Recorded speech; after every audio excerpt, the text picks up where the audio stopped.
महाभारत का युद्ध अब समीप आ गया था। कौरव और पांडव दोनों भी सेनाएं संग्रह कर रहे थे। कौरवों के पास 11 अक्षौहिणी सेना का संग्रह हो गया। इसी प्रकार पांडवों के पास 7 अक्षौहिणी सेना का संग्रह हो गया।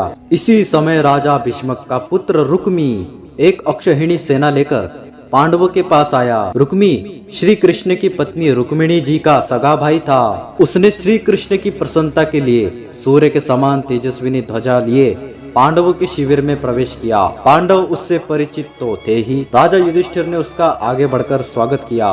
रुक्मी ने भी उन सब का आदर किया और फिर कुछ देर ठहरकर सब वीरों के सामने अर्जुन से कहा, अर्जुन, यदि तुम्हें किसी प्रकार का भय हो तो मैं तुम लोगों की सहायता के लिए आ गया हूँ। मैं युद्ध में तुम्हारी ऐसी सहायता करूंगा कि शत्रु उससे सह नहीं सकेंगे।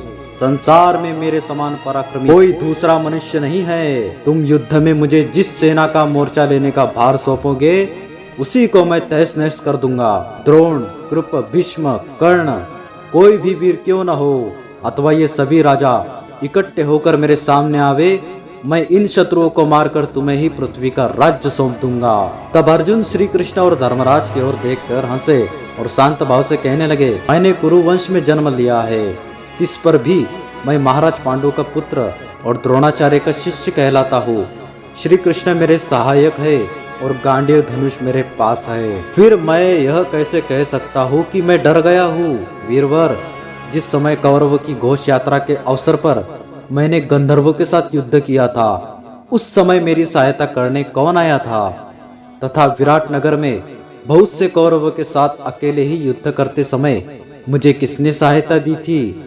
मैंने युद्ध के लिए ही भगवान शंकर, इंद्र, कुबेर, यम, वरुण, अग्नि, कृपाचार्य, द्रोणाचार्य और श्री कृष्ण की उपासना की है।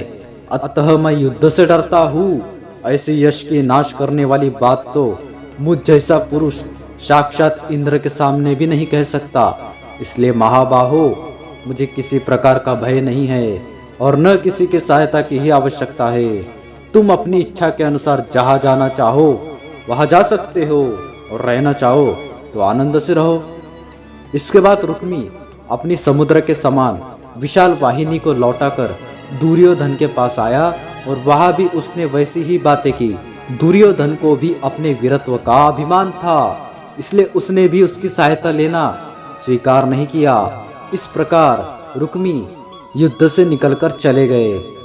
उन्होंने युद्ध में किसी भी प्रकार का भाग ही नहीं लिया। वीडियो पसंद आया तो वीडियो को लाइक कर दीजिए। जानकारी आज तक आपको पता नहीं थी तो सभी सनातनियों से शेयर कर दीजिए और कमेंट में जय श्री कृष्ण हर हर महादेव अवश्य लिख दीजिए। सनातन धर्म की है ये कथा, सुनाते हैं हम भगवान की महिमा गाथा।